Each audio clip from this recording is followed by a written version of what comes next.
was Killing Me Softly with his song by Charles Fox. The guitar arrangement here is by Barney Kessel. This recording and the tablature and notation is not intended to be an exact recreation of his performance. This video will help you learn the arrangement, and you can always adapt it to your own needs. I hope this video is a help in learning this arrangement of this tune. I've really enjoyed listening to it and playing it myself. If you do find you get value out of this free content, please help out the channel by liking, subscribing, and leave a comment.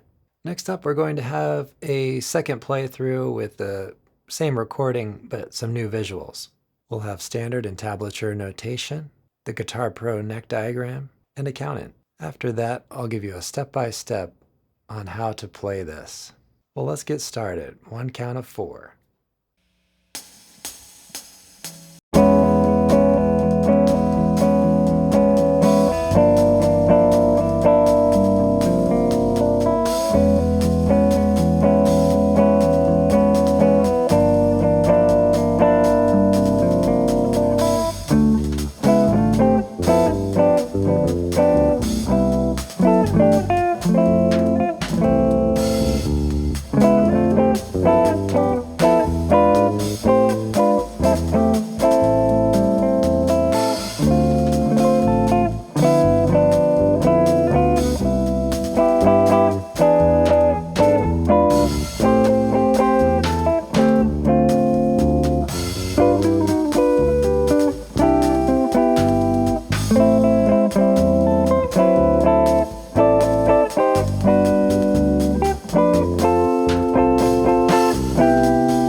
Okay, now let's get started with the step-by-step. Okay, this part of the video is the intro to the tune.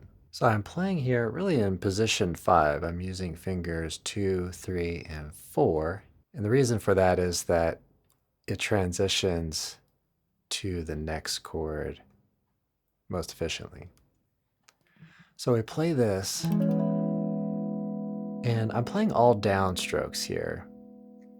Okay, and then we have some accents marked in there.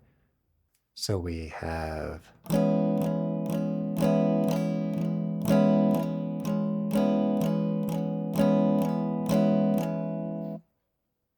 that. And then so watch fingers 2 and 3 as I move over to the G minor chord.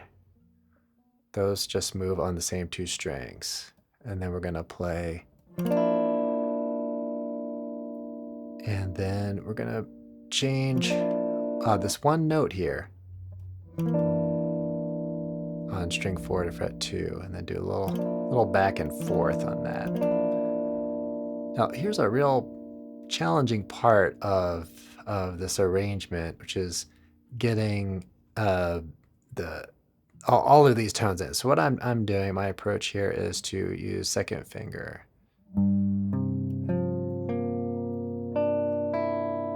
Okay, and then play through like that. I don't have any video reference on Barney Kessel playing this, so I'm not sure exactly how he managed it, but I know that he does use his thumb quite a bit. So if this doesn't work out for you, you may experiment with that. Here, essentially, we're doing the same thing. So moving these 2 fingers up to fret 6, and then playing this again.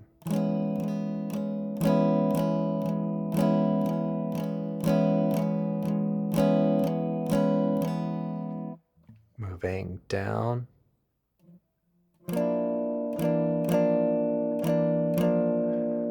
Playing like that, and then using the second finger, okay, to get all of those notes. So the big issue is we need string 1 open, so we can't simply bar with 1 finger.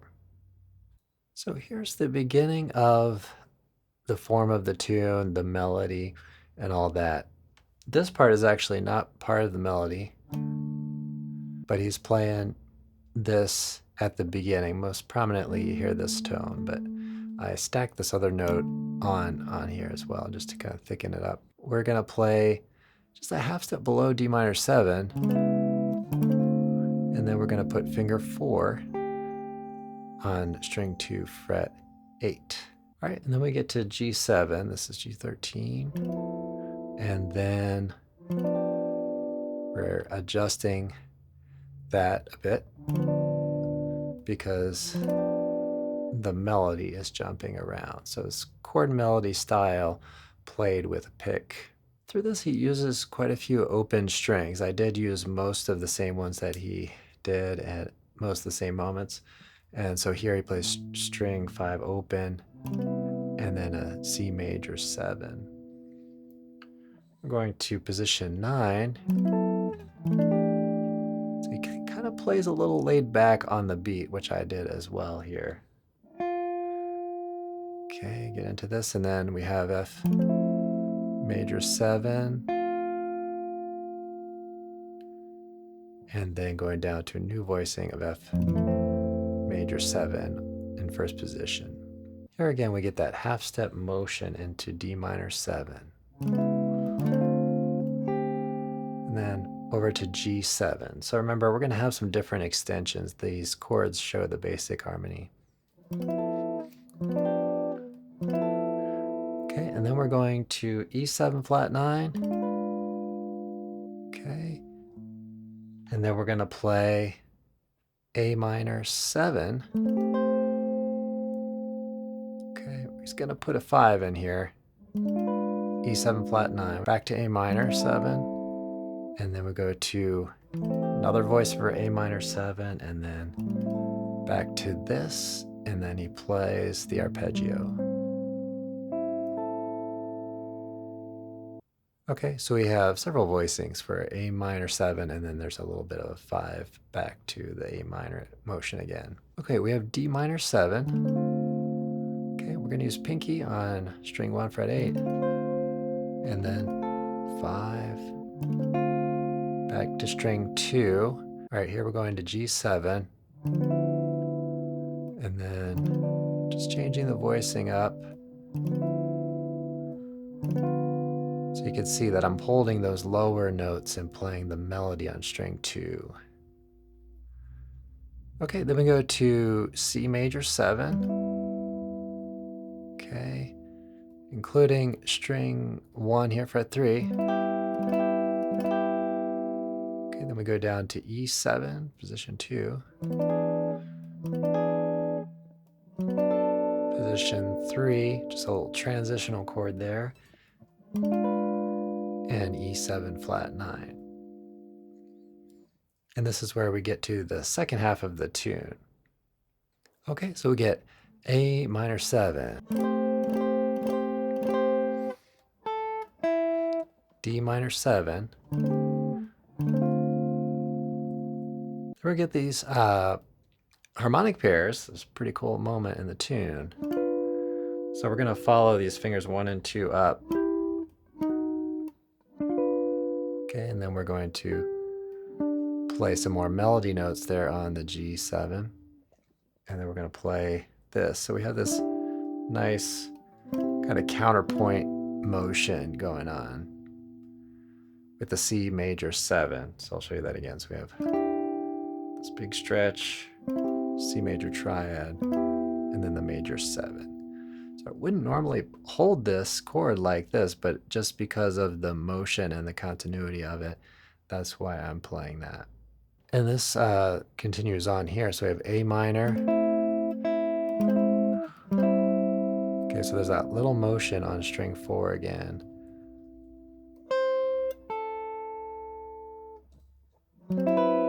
D13 into D7. Gonna move up here, a new D9 kind of form. Okay, and then getting to this G major 7. Here we're gonna play basically F major, or F6, 9, sharp 11, and then just an F major triad.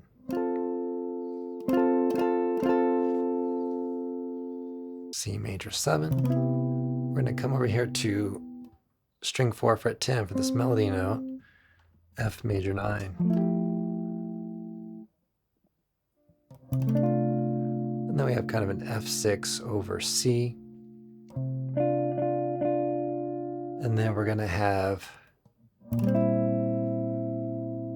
C7 over B flat. And we're going to quickly move that over to B flat.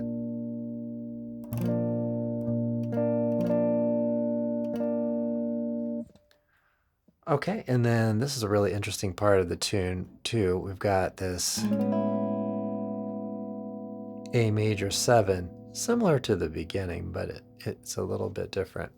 So you can see we have this, and then he goes.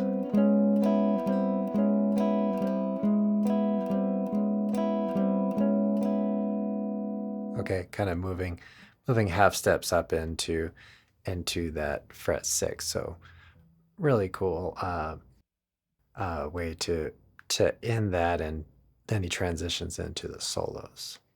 Thanks for watching this video. Do hope you enjoyed it. Check out the description below for more details on lessons and resources for learning jazz guitar. See you all in the next one. Have a great practice session.